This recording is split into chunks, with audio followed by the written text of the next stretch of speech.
네, 안녕하세요. 바이블 스터디 창세기 강의 시간입니다. 오늘은 저희가 계속해서 노아를 보고 있는데 이제 노아 파트에 관한 마지막 부분들 이제 보고 이제 노아에 대해서 이렇게 마무리하도록 하겠습니다.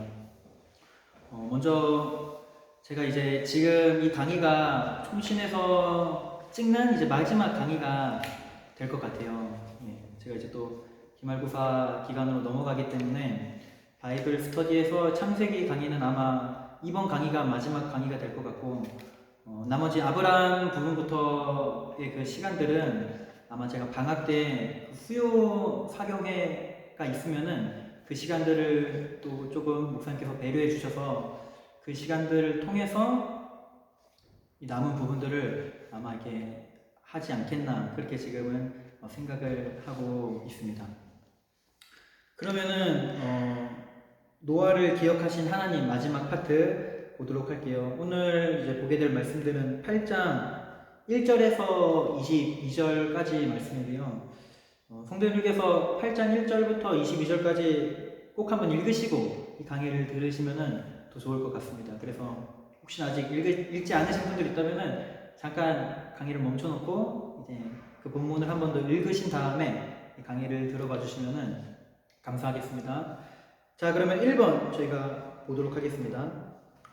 하나님께서 노아를 기억하사 무엇을 하셨습니까? 노아는 언제 아라랏 산에 이르게 되었습니까? 저희가 이제 지난 시간까지 한 내용들이 뭐냐면은 하나님께서 이제 이 세상을 하나님께서 굉장히 오래 참으시다가 결국에는 하나님의 때가 찼을 때 이 세상을 굉장히 심판하시는데 철저하게 심판을 하시죠.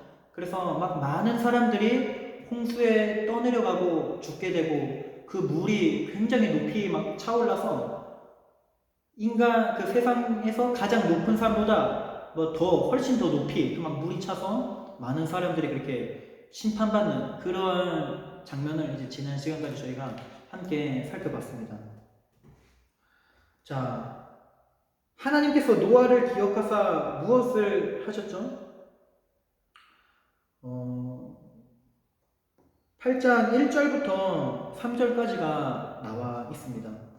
이제 8장 1절에 보면은 하나님이 노아와 그와 함께 방주에 있는 모든 들짐승과 가축을 이제 기억하사, 그 전까지는 계속 심판의 시간이에요. 그러다가 이제 하나님께서 노아와 그 방주와 그 가축들을 이제 기억을 하십니다. 그리고 나서 하나님이 바람을 땅 위에 불게 하심에 이제 물이 줄어들기 시작하는 장면들이 이제 8장부터 소개가 됩니다. 여기서 하나님이 바람을 땅 위에 불게 하심에 물이 줄어들었고라는 이 표현은요, 이게 바람 때문에 물이 막 증발했다라는 게 아니라 하나님이 이제 바람으로 그 물을 다시 제자리로 정렬해 놓는 것입니다. 그러니까 지금은 바다와 육지와의 그런 구분이 사라진 상태라면 그 홍수 심판 때는 하나님께서 바람으로 물을 밀어 넣으셔서 다시 바다로 보내시고, 이 혼돈 가운데 있는 이 세상을 다시 질서로 정립하시는 그러한 부분들로 보시면 좋을 것 같아요. 그래서 8장 1절에서 이 3절까지를 보게 되면요, 이 노아가 홍수 심판이 일어날 때 방주 밖에서의 상황은 어떤 상황이냐면 혼돈이거든요. 굉장한 혼돈이 지나가고 있죠. 질서가 없고 무질서하고 막 그러한 혼돈의 시대인데, 하나님께서 지금 뭐를 하냐면은 8장 1절부터 3절까지 질서를 다시 한번 바깥 세상의 질서를 잡는 부분입니다.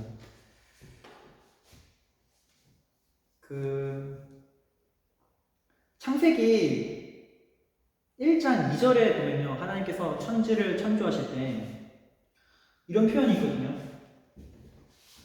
하나님의 영은, 여기 한번 적어볼게요. 하나님의 영은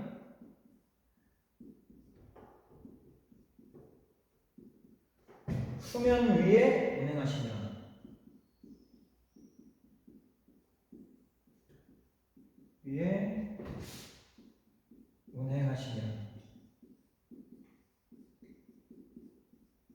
창세기 1장 2절에 이제 나오는 표현입니다.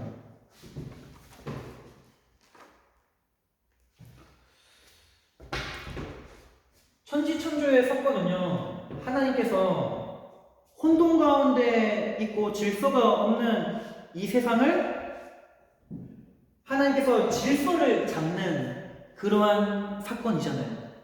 천지창조라는 사건 자체가. 이 노아의 홍수 심판 사건은요, 이것을 시각적으로 보면은 조금 어떻게 바라볼 수 있냐면은, 불경건한 자들에게는 심판의 사건이요, 경건한 자들에게는 구원의 사건입니다. 또한 이 노아의 홍수 심판 사건은 우리는 어떠한 사건으로 볼 수 있냐면은, 하나님의 새 창조의 사건으로 볼 수 있습니다. 이게 굉장히 오늘 어떻게 보면 하는 부분에 있어서 키 포인트인데요. 한번 8장 1절에 하나님이 바람을 땅 위에 불게 하심에 이 부분이랑 창세기 1장 2절이랑 한번 비교해 보면요, 굉장히 유사하거든요. 이 노아 홍수 심판도 이 노아 홍수 사건에서도 하나님께서 지금 그 무질서한 그러한 혼돈의 시대를 다시 이게 질서를 잡는 모습이죠. 근데 천지창조 사건도 결국에는 마찬가지인데, 여기서 하나님의 영이 히브리어로 이게 루하으라는 단어가 여기에 쓰이거든요. 루하으가 어떤 거냐면은 하나님의 영, 바람 이렇게 번역이 되는 단어입니다. 그런데 그게 창세기 8장 1절에 나오는 하나님의 바람을 땅 위에 불게 하시네. 여기서 나오는 바람도 루하으예요. 하나님의 영에 쓰이는 단어랑 원문상 똑같은 단어가 지금 8장 1절에도 쓰이고 있는 것입니다. 그러니까 결국에는 노아의 홍수 사건은 어떠한 사건이에요? 하나님의 새 창조의 사건으로 볼 수가 있는 거예요. 여기서 우리가 이 하나님이 어떠한 분이신지를 한번 생각을 해봤으면 좋겠는데요. 하나님은 혼돈 가운데 있는 그런 상황을 하나님의 말씀으로, 또 하나님의 능력으로, 또한 하나님의 영으로 그 혼돈 가운데 있는 상황 속에서 질서를 자리 잡게 만드는 분이라는 것을 우리가 알 수 있습니다. 그러니까 이건 우리의 이런 하나님의 어떤 속성을 알면요, 우리의 삶 가운데서도요, 혼돈 가운데 있는 우리의 삶이 하나님의 영으로 말미암아 다시 한번 질서가 자리 잡게 될 수 있는 것이겠죠. 그래서 실제로 하나님을 알지 못하던 사람들이 하나님을 만나게 되면은 어떻게 해요? 그 삶이 변하잖아요. 메마르고 어둠 가운데 있고 공허하고 혼돈 가운데 있던 그 삶이 정립이 되고 질서가 잡히고 그러한 삶으로 이제 변화되는 그러한 일들이 실제로 우리의 삶 가운데서, 주변 가운데서도 많이 일어나죠. 그래서 하나님은 혼돈 가운데 있는 상황에 질서를 잡는 분이시다라는 거 우리가 함께 기억을 했으면 좋겠습니다. 자, 그리고 노아는 언제 아라랏 산에 이르게 되었습니까?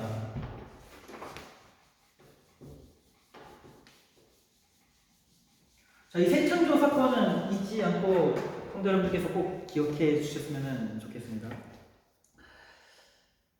자, 노아는 언제 아라랏 산에 이르게 되었습니까? 이게 4절, 5절 보면은, 자, 8장 4절에 이렇게 나와 있네요. 일곱째 달 곧 그 달 11의 날에 방주가 아라랏 산에 머물렀으며, 일곱째 달 곧 그 달 11의 날은요, 7월 17일입니다.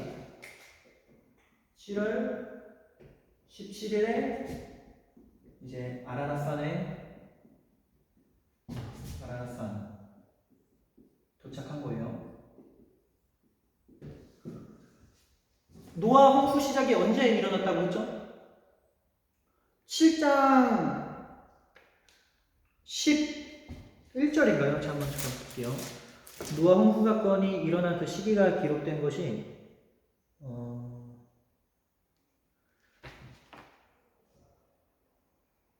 예, 7장 이게 11절에 나와 있습니다. 홍수 시작된 것이. 자, 홍수가 시작된 그 시점은 언제냐면은 7장 11절을 읽어보면 이렇게 돼 있어요. 노아가 600세 되던 해 둘째 달 곧 그 달 11의 날이라. 이것은요 2월 17일입니다. 네, 2월 17일에 홍수가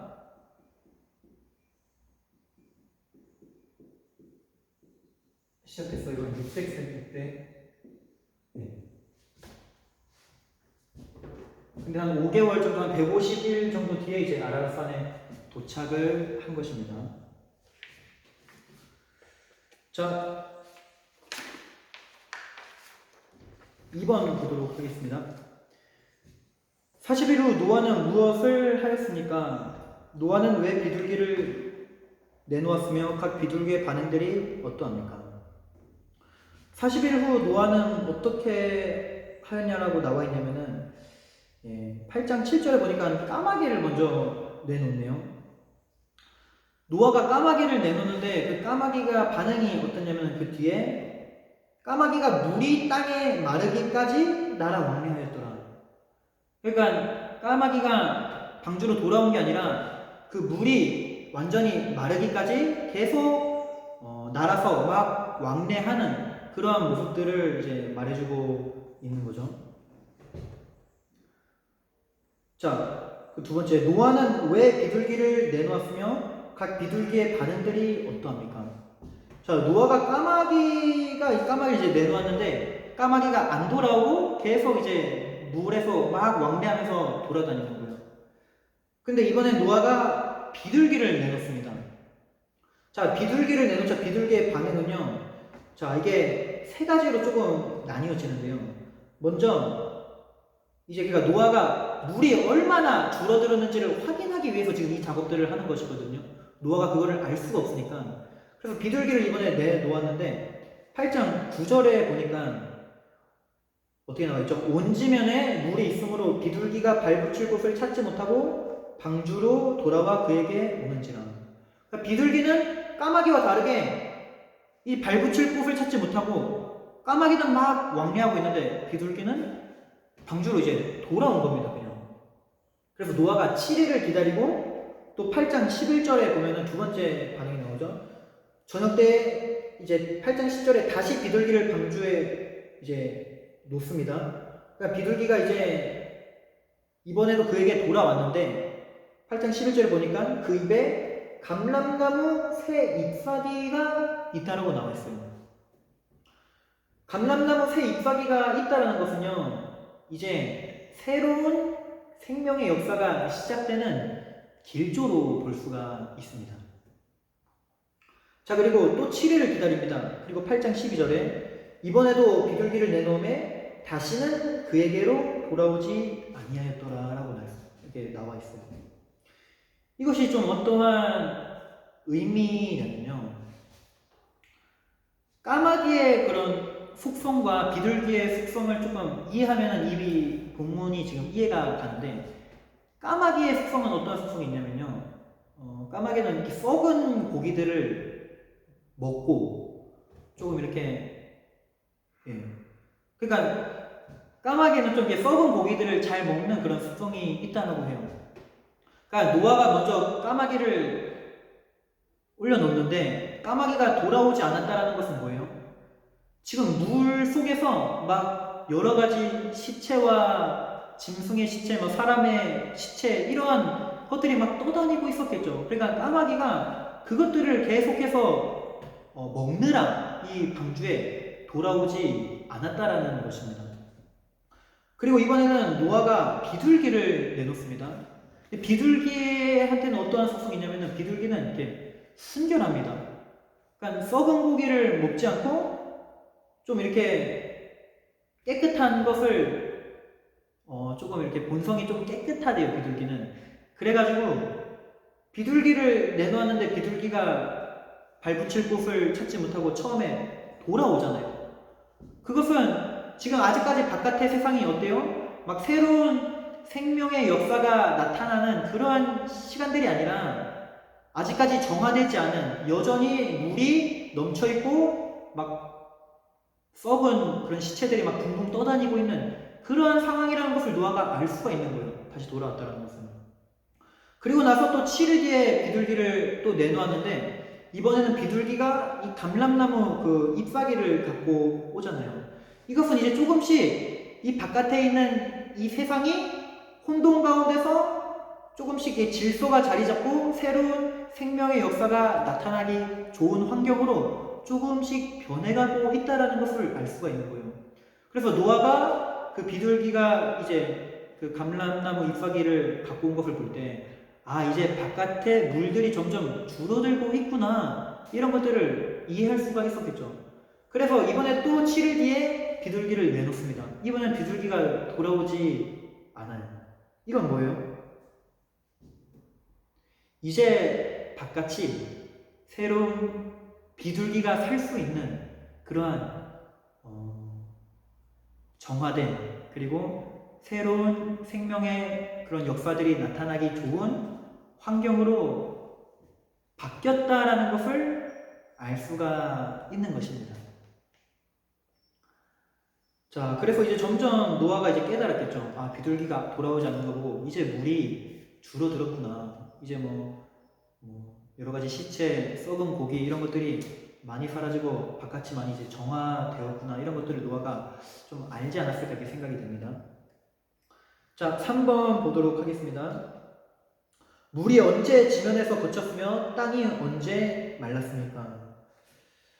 예, 물이 언제 거쳤고 이제 땅이 언제 이제 말랐다고 성경에서 기록이 되어 있냐면요. 8장 13절을 보면은 601년으로 갑니다. 시간이. 여기 600년이잖아요. 홍수 시작한 게 600년인데 이제 8장 13절을 보니까 601년 첫째 달 곧 그 달 초하룻날에 땅 위에서 물이 거친지라 노아가 방주 뚜껑을 제치고 본즉 지면에서 물이 거쳤더니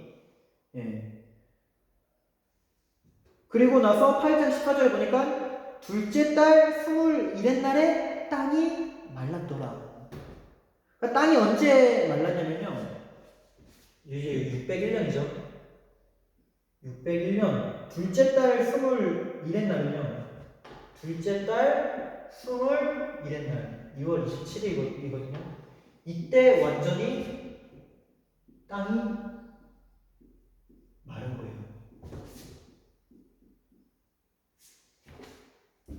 이제 심판의 그 시기가 끝났다라는 것입니다.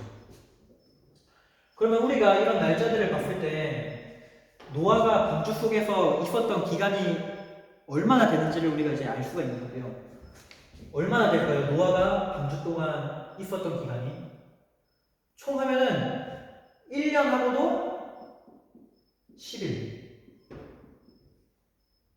이 기간 동안이 노아가 방주에서 지냈던 기간인 거예요. 그러니까 생각보다 굉장히 길죠.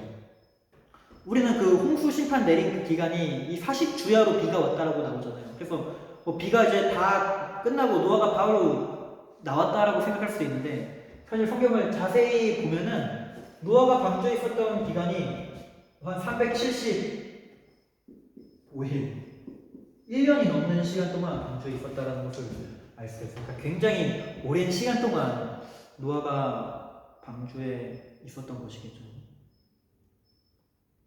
그런 생각도 해봅니다. 노아가 이 시간 동안 방주에서 뭐 했을까? 마냥 기다렸을까?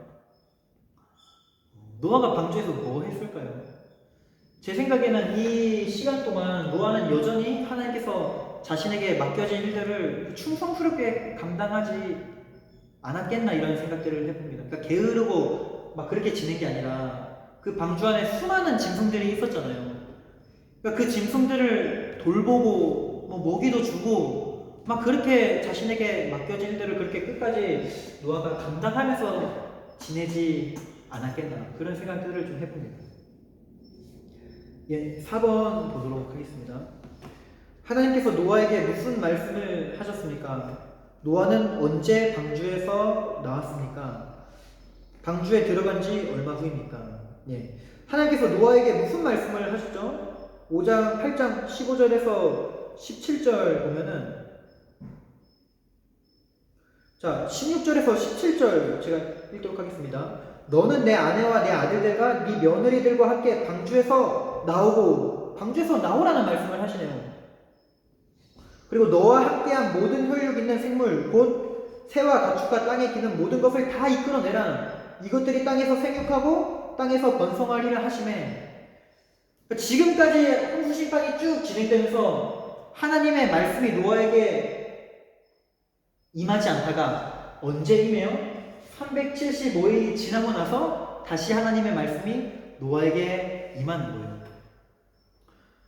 그러면 노아는요, 방주에서 언제 나오냐면은 자기가 판단해서 이때쯤 됐을 때 내가 방주에 나가겠다라고 해서 나가는 게 아니라 하나님의 말씀이 임할 때까지 계속해서 인내하며 그 방주에서 기다렸다는 것을 우리는 알 수가 있는 거예요.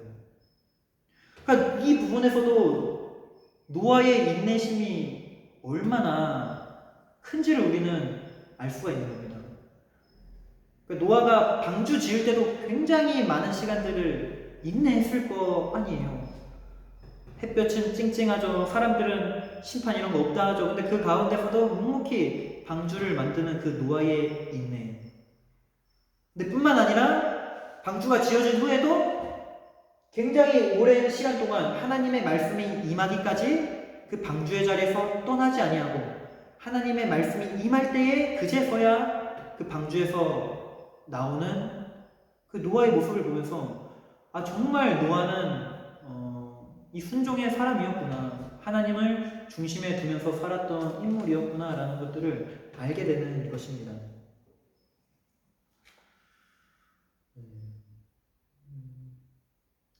자, 그리고 8장 17절을 보면요, 8장 17절과 한번 창세기 1장 28절을 한번 비교해서 읽어보셨으면 좋겠는데요.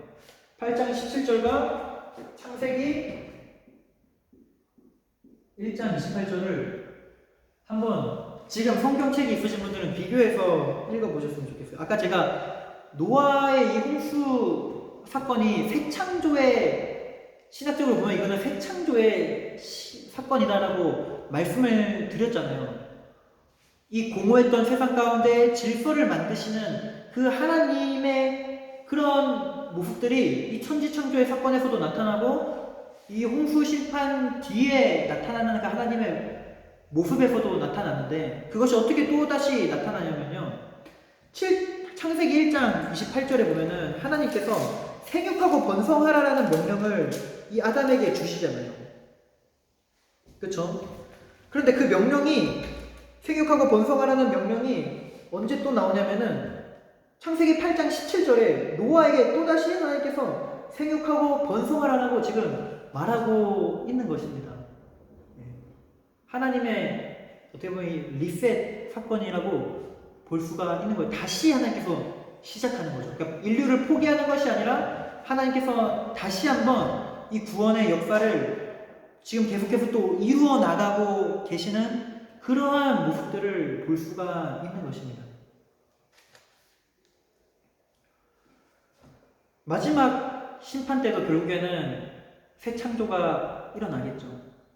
예수님께서 이 땅 가운데 재림하시는 그 날 뒤에 구원받은 성도들에게는 또다시 새 하늘과 새 땅이 이제 만들어지고 그 속에서 우리는 또 살게 되는 것이잖아요. 그러한 새 창조의 모티브가 결국에는 요한계시록까지 이어진다는 것을 알 수가 있고, 우리에게도 그러한 새 창조의 소망이 결국에는 있는 것이겠죠. 그 세상은 완벽한 세상인 줄로 믿습니다. 자, 5번, 마지막 5번이네요. 5번 보도록 하겠습니다. 방주에서 나온 노아는 무엇을 하였습니까?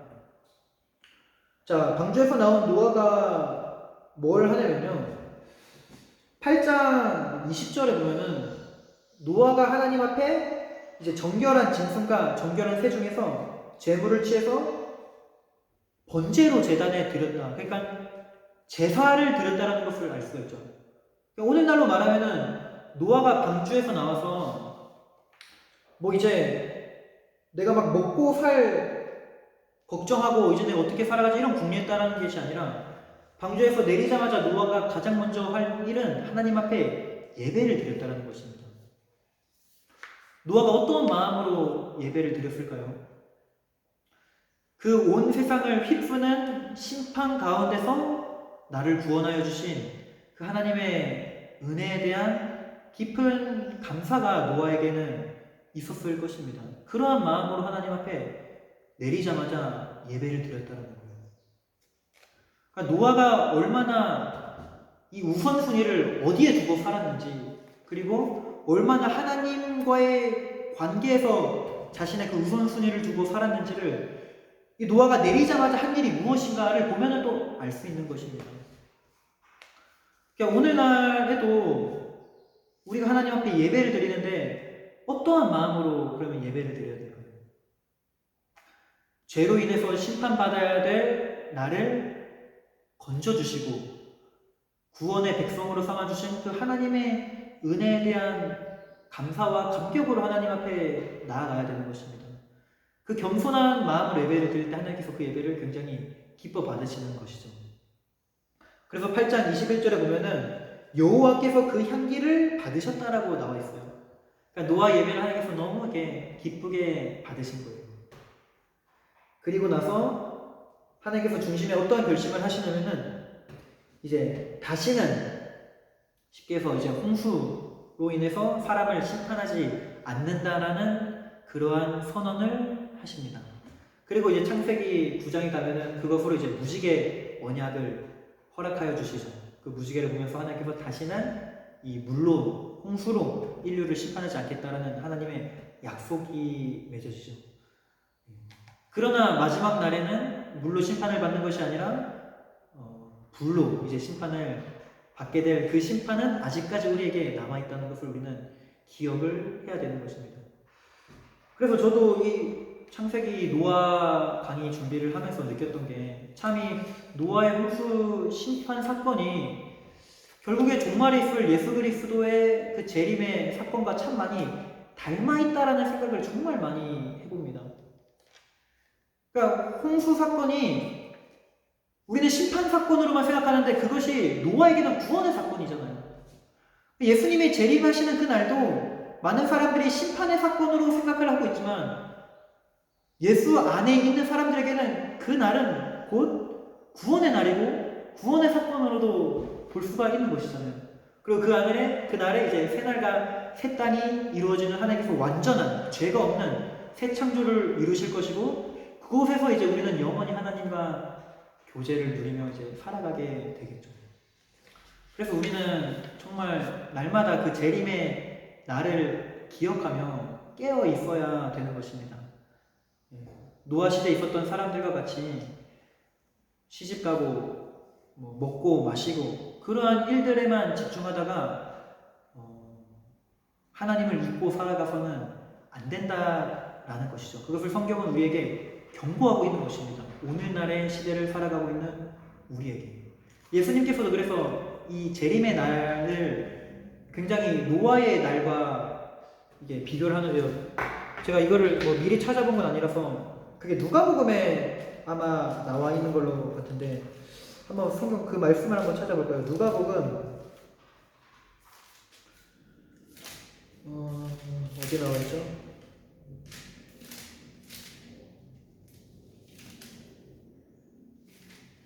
누가복음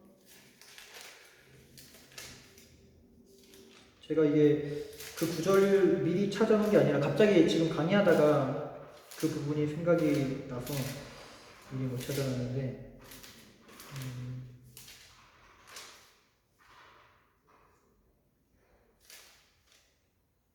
제가 나중에 그 카톡방에 그 구절을 올려드리도록 하겠습니다. 거기에 보면은 그 노아의 날과 이제 그 재림의 날을 이렇게 굉장히 연관지어서 예수님께서 말씀하시거든요.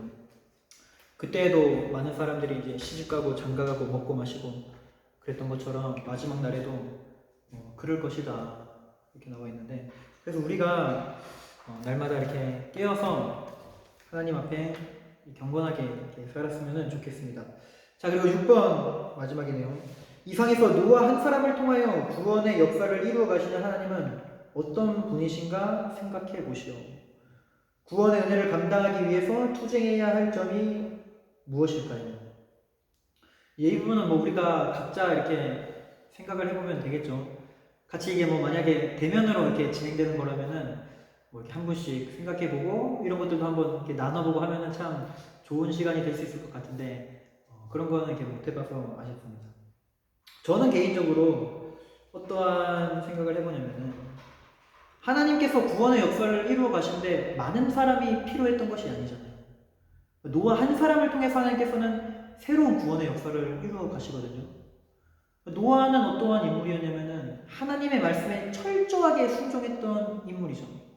마찬가지로 오늘날에도 하나님의 구원의 역사를 이루어 갈 때 하나님은 뭐 많은 사람들을 필요로 하시지 않는 것으로 우리가 생각해 봐도 괜찮겠죠.